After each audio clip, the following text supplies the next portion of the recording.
So, we're back for another episode of Real Rebellious Research. We have Hassan Sheikh here, who I met, I think, a little over a year ago in Mhm. Switzerland. That sounds about Sounds about right. somewhere in the realm of the last 1 to 5 years. And I could not get your presentation out of my head, and I was telling everybody about it, and I thought we needed to dive deeper into your amazing PhD research, kind of your experience with Boerhringer Ingelheim, and everything that you're doing in between. So, yeah, can you tell us a little bit about yourself and how you got started on this journey? Okay. So my name is Hassan Sheikh. as you can hear from the accent, I'm from South Africa, and I'm currently based in Germany.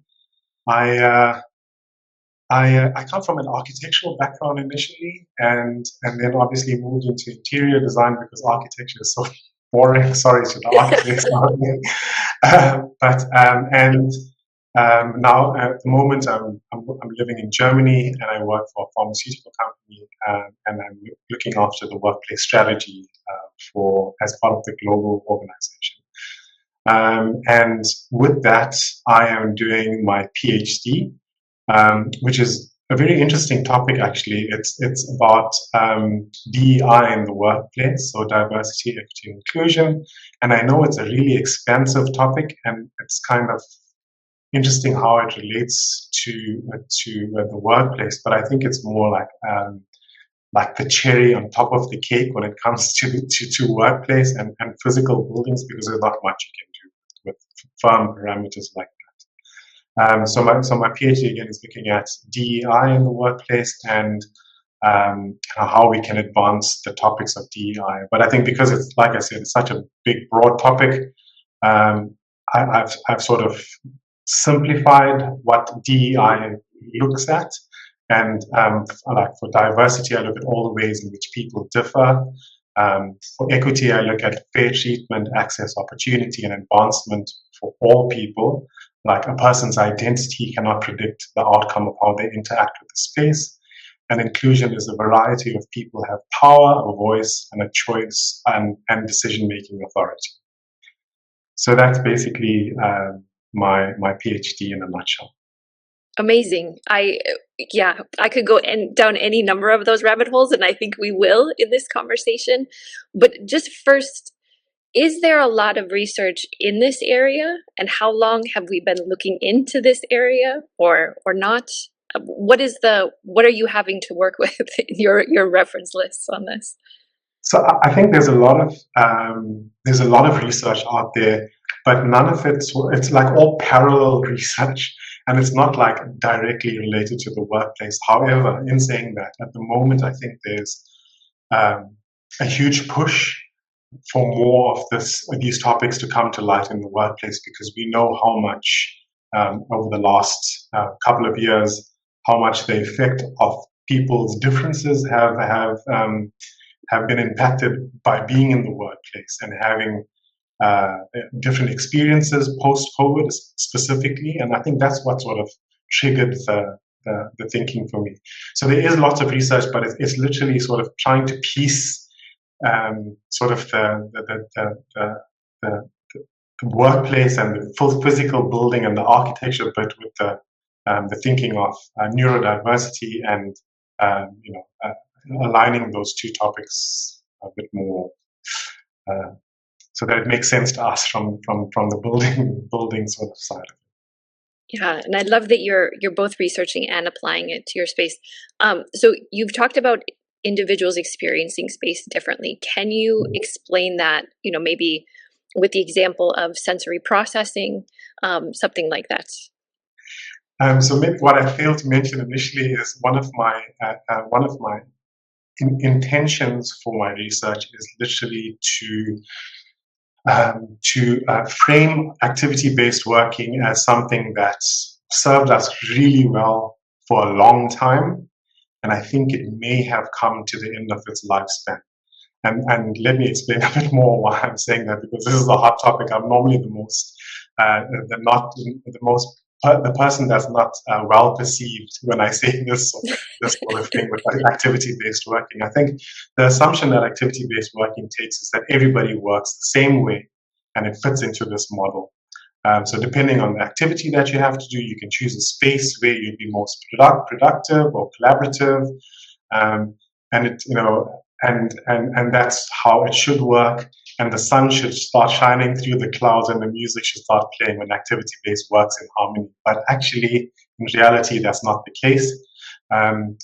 Maybe to take it one step further backward, activity-based working was created in 1994, and it worked on the progression of the office from closed offices to full open plan, and none of those were really good because we know there's restrictions and limitations on both. But ultimately, activity-based working is now a 30-year-old model. And in 30 years, a lot has changed. How we work has changed. Who is working has changed. Integration of leaders and their teams together and how they work together has changed. So I think the demands from the workplace has increased tremendously. And obviously, like I mentioned, post-COVID, the concerns for mental health and physical well-being of employees have finally been given the platform to be addressed as a metric for sort of human centricity. So I think the workplace needs to be more than activities, and it's about people. So in my PhD, it's looking at more context as opposed to activities. Yeah. And so we've talked a little bit about neurodiversity, sensory understanding, and I want to dive deeper into that. I just want to ask the blatant question, like when we talk about unique people, are we talking about what I often hear is a small margin of people that need to be represented, or how big is unique individuals to the workplace? Because I think that's the first thing we need to cross the bridge to in the workplace. And I also get this a lot when we start talking about implementing this as a practical solution into the office. But I think, if you think about design in terms of universal design, I think if it improves the space for a singular person, it actually improves the space for a large sample of people at the same time. And I think that's the approach you need to take, because, and again, this is what one of the things that really restricts activity-based working in its effectiveness is it starts looking at personas, and you can't make a space for a group of people based on a persona. You need to start looking at collectives, and I think that's where the power of this new thinking of workplace comes in. Yeah. I love that. And I totally agree. In my research, I've found, the normal is usually a very small minority, and the unique or everyone else. And I actually think everyone's unique in the workplace and needs to lean into how their brain works best. Benefits from these type of design things. So can we talk about things like that we all sort of experience, but some of us experience differently? So light and sound in the workplace. And its implications on mental health. So now you're getting into the weeds, which is really cool. I think one of the things I've been exploring and looking at, and by no means am I a neuroscientist or anything like that, it's just I'm trying to find the link between all of this research that has been done and how it can apply to the workplace. Like if we look at sensory processing, for example, I think sound is a big one. And I think people are either sensory seeking or sensory avoiding, and there should be different spaces for both of those. But I always find that that's a great approach to start doing it, but it's a pathogenic approach. So we're looking for a solution. So it's like a health and safety solution, either sensory avoiding or sensory seeking. But what if we take a different approach, a more people-centric approach, and teach people how to cope in this environment? And one of the things I started doing, because I know I can't work well in a noisy environment, although I like a coffee shop type vibe sometimes. But like, for example, if I'm doing some writing for my PhD, I start listening to these things it's called binaural beats. And I found out that it actually was established in like the late 1800s. And what it does is it plays not music, but like this sounds at two different frequencies in both your ears, and that sort of helps your brain waves realign. And please correct me and fact check me if I'm not saying it correctly, but that's how I understand it. And I think it's about giving people the tools to be able to operate in these spaces. And for me, what it does, especially with this music or the binaural beats, is it starts giving me the ability to focus. Uh, so for me, it really improves my focus, my concentration, and also I think it can at some point promote better sleep, and your brain sort of goes into the state of being relaxed. So it's really amazing. And when it comes to lights, maybe that's also something that is quite important. And again, I'm not a neuroscientist, but I'm not sure if you've listened to Andrew Huberman at any point. I love his podcasts. They're really long, but they're really powerful. um, and he talks about, there was an episode where he talked about circadian rhythm and how that affects you, and how the workplace then can actually support this. And I think it's having the right type of light and the right tone of light in specific places to help people adapt through the day. So it makes it very relatable for people to be in a different space as the time progresses.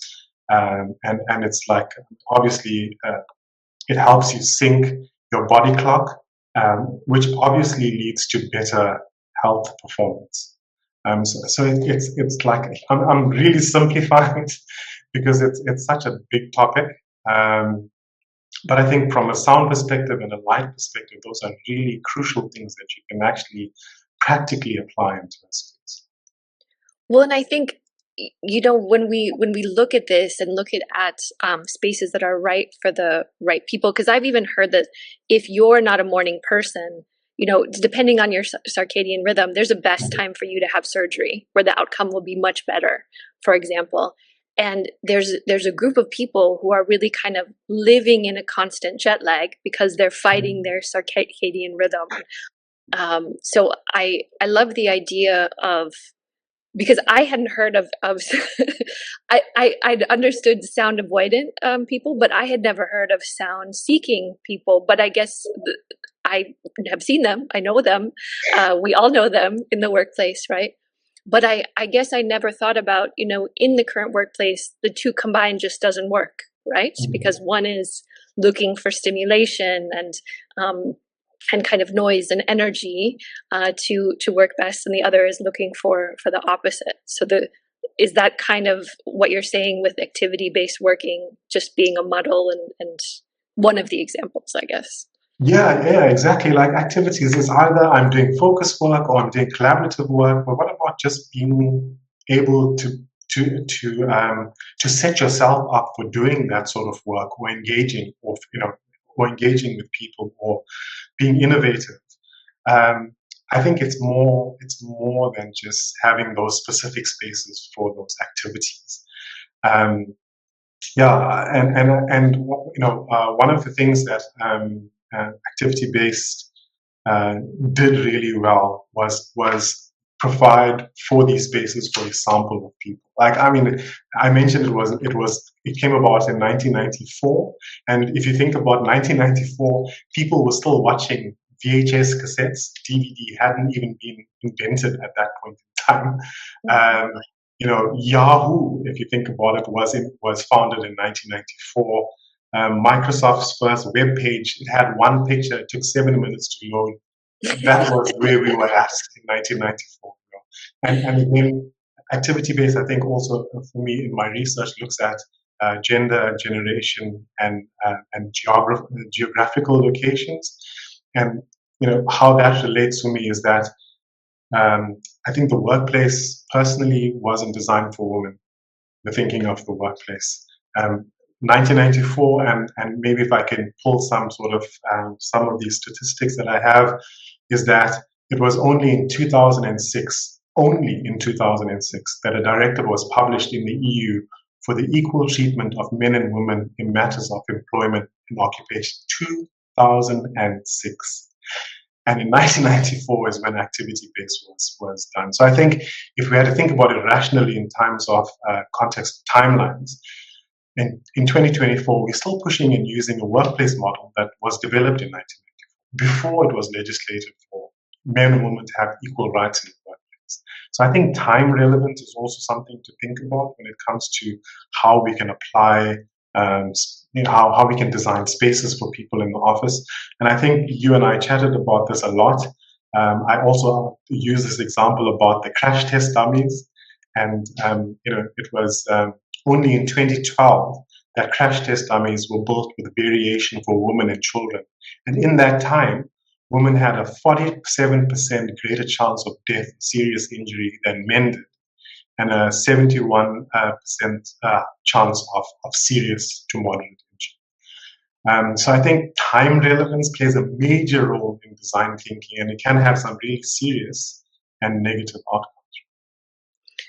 Well, and when we think about, if something was made for women, when women were like for the majority not in those spaces, in a management role or a board level role, of course, those voices were, even with the best intention, were not being talked about, right? I mean, and the cars, I don't know why the crash.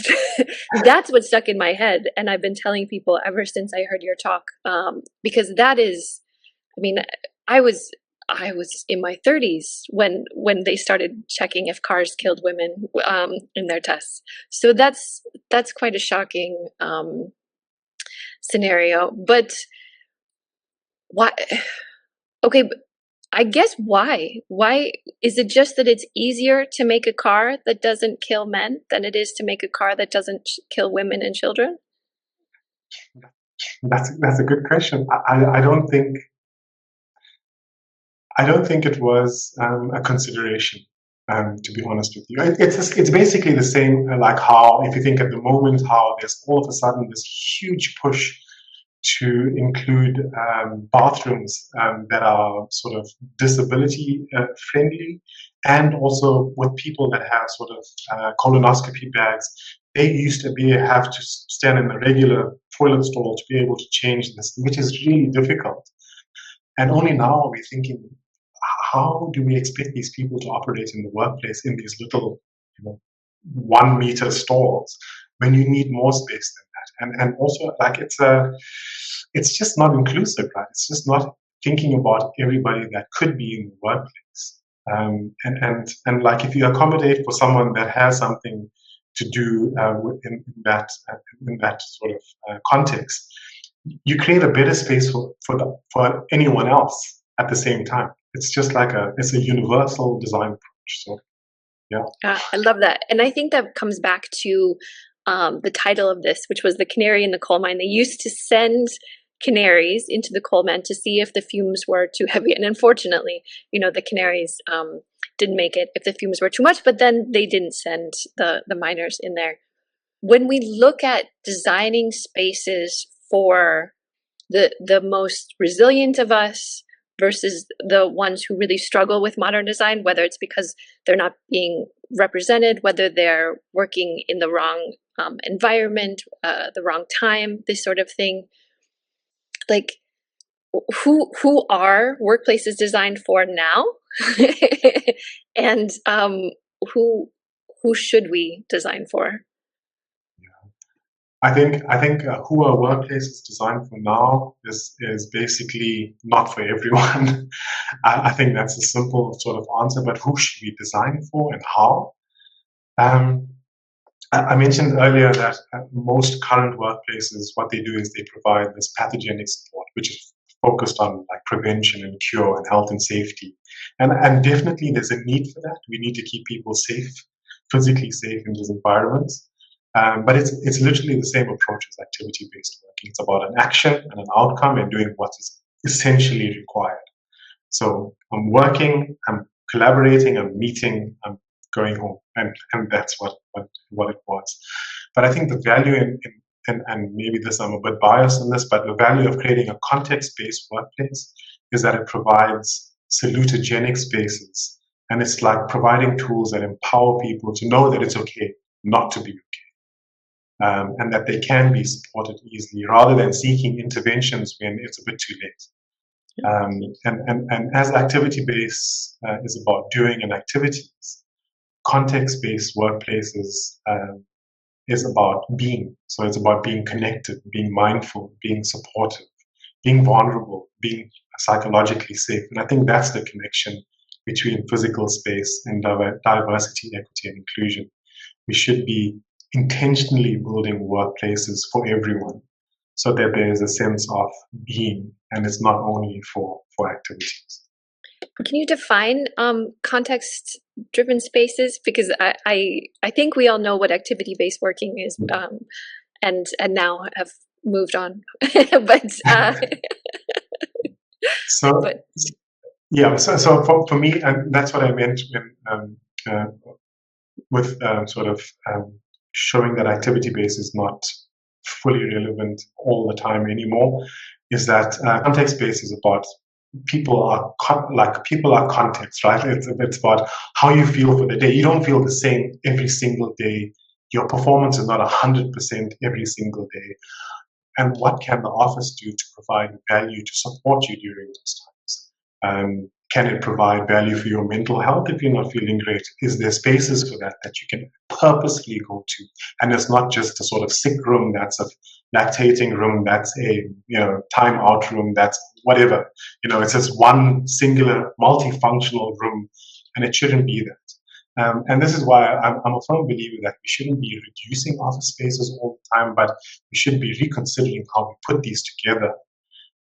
So that we add the value that we need to add for being in these spaces, because I think people are context. Like I said, context is about being connected and being mindful. And if you are looking at global organizations like we are at the organization that I'm at, and many other large organizations, you could have covered so many different contexts, because cultural contexts and there's so many different things that need to be considered, and it's not just activities that happen at the office. I love that, and I love the idea of maybe finding what you need in the moment, or maybe you want the same thing, the same type of space all the time. I helped a university library redesign, and they included the psychology department. One of their biggest things was they wanted spaces that almost chairs, spaces that almost were cave-like, so the person felt protected a little bit. And I think this is probably not for everyone, but they really pushed this, and it turned out to be the most popular chair in or spaces in the library. And it was something that was like, is there something primal in that? Have you ever heard of this? I love those. I also prefer those chairs and those areas. So is this just the primal beings in us? Why do we like those type of spaces? Such a good question, because I think there is some sort of primal value to this. Because if you think about it, it's the same thing as people not wanting to sit in an open plan space with their backs towards the passage.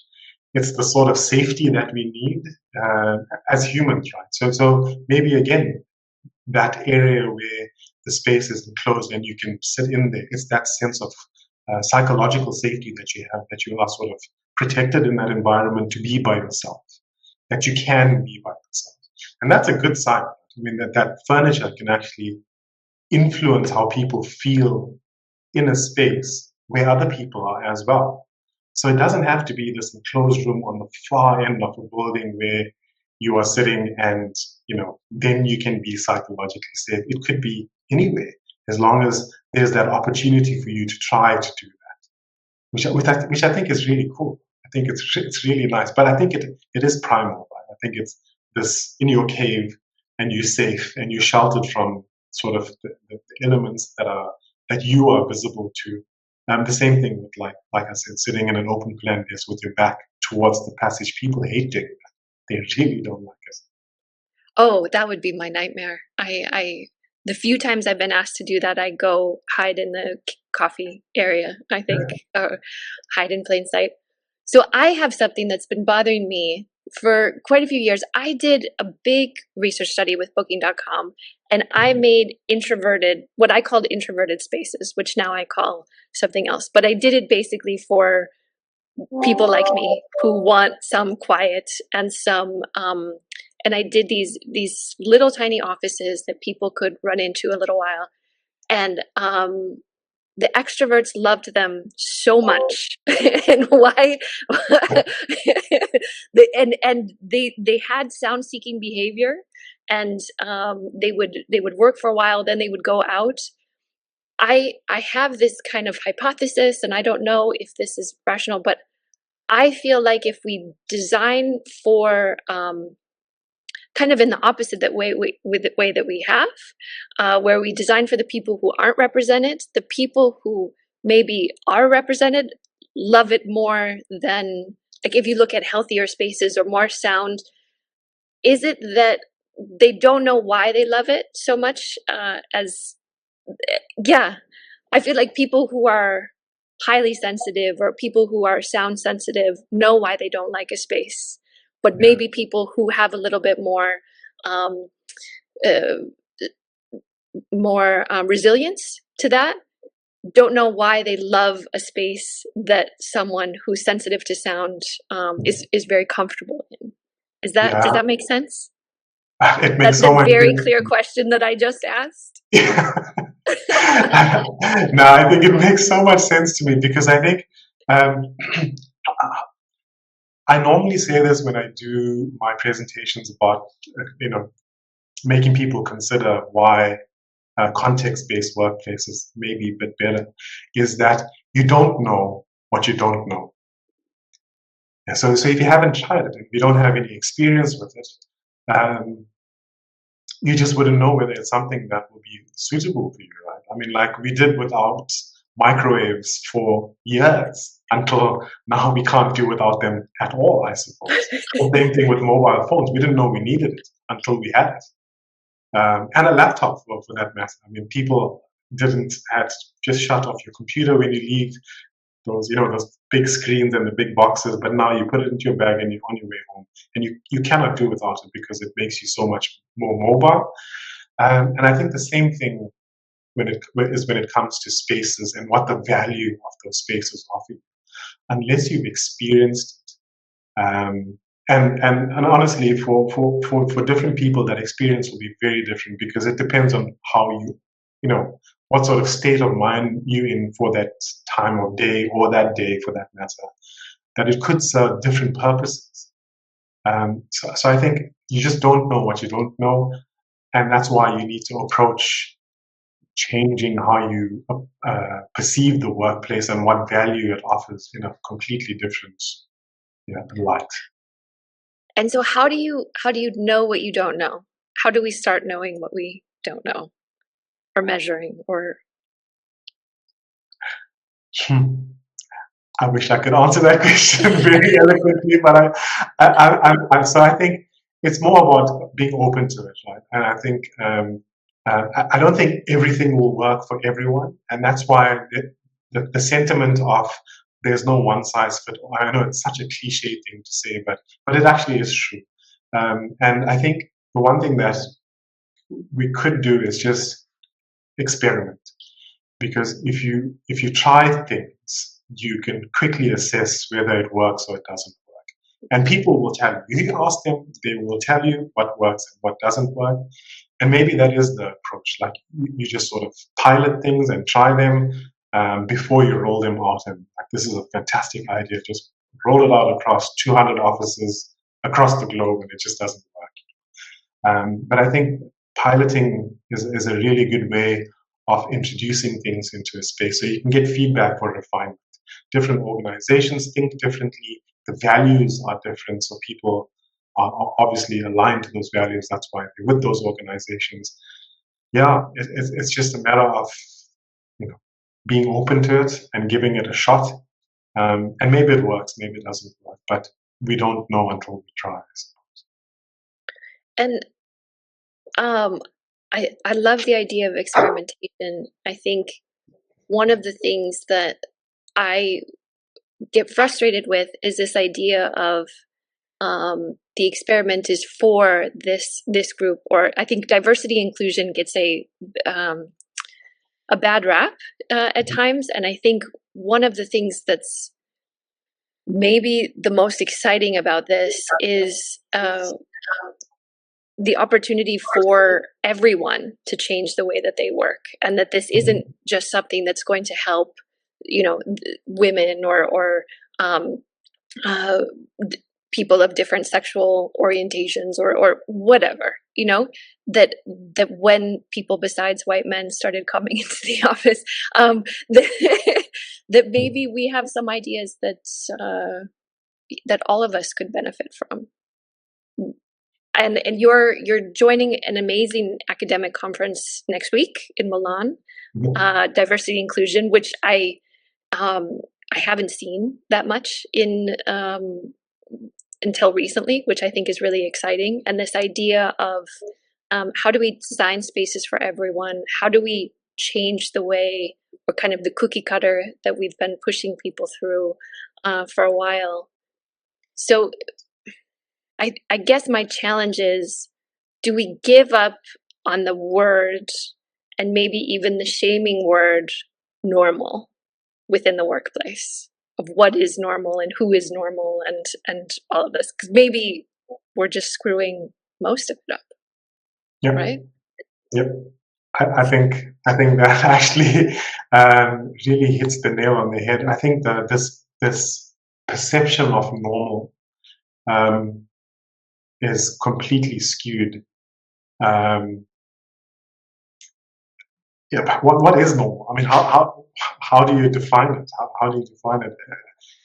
Maybe normal actually means stereotypical, and I don't, and maybe that's the normal, because that's how and why we design spaces and buildings the way we design them. But yeah, I think I'm not a fan of the normal sort of approach to things, because people are so different. I mean, like you mentioned, men and women, different ages, the expectation for what is required, specifically from a workplace perspective, is different across so many different metrics that we have. So applying normal is basically just trying to sort of get the easy way out, so that you tick a box and you get it done. But I think here's the point, that we should be 4 years later from COVID talking about things like hybrid policies, and are they still relevant? Are they still relevant? Is hybrid working? I mean, like, we have to ask these questions, right? We can't just there's this whole thinking that hybrid is here to stay, but says who? says who? Why do we need to accept that? Why? There's a complete contradiction between physical spaces and hybrid working policies, and that's why lots and lots of organizations are seeing that they have such low occupancy at their offices. And then you start fidgeting with the workplace, and you start creating these hospitality type spaces. But is that the right? Is that what people are asking? Is that what normal people are asking for? I don't know. But I think that's why, like, we really need to start asking these questions, which are very uncomfortable. Is hybrid really working? Is it really working? Or are we saying it's here to stay because that's what we have now after COVID, and nobody wants to go back to the office because we know what it feels like? That was normal. Going to the office every day was normal as well. And workplace strategy can play a huge part in facilitating these discussions. But again, it should not be a standalone effort from real estate to do this. You have to sort of collaborate with the technology aspects of it. You have to collaborate with the human resources aspects of it. The leadership aspects are huge in this as well. So yeah, normal, I think, is most, for me, I would call it stereotypical. And it's what we expect, and I think, or what we used to accepting. That's normal. And I think we're all much more interesting than normal. And I think you're certainly much more interesting than normal. And can you just tell us a little bit about, because your story started a long time ago, right? So while lots of things have influenced your PhD, I think your life has influenced your PhD and the beginning of your days growing up and being in South Africa during a wild time to consider that that was in our lifetime. Yeah, yeah. I think that's actually quite interesting because, like, maybe if I put it back to the PhD, it's a really proud moment for me personally on the journey that I'm on, and um, yeah, where do I start with this? I think growing up in apartheid South Africa, I grew up in a mixed race home. So that was already a little bit different already. It wasn't really normal. Um, and my mother had a grade 6 education. My father had a grade 10 education because he wasn't allowed to complete school.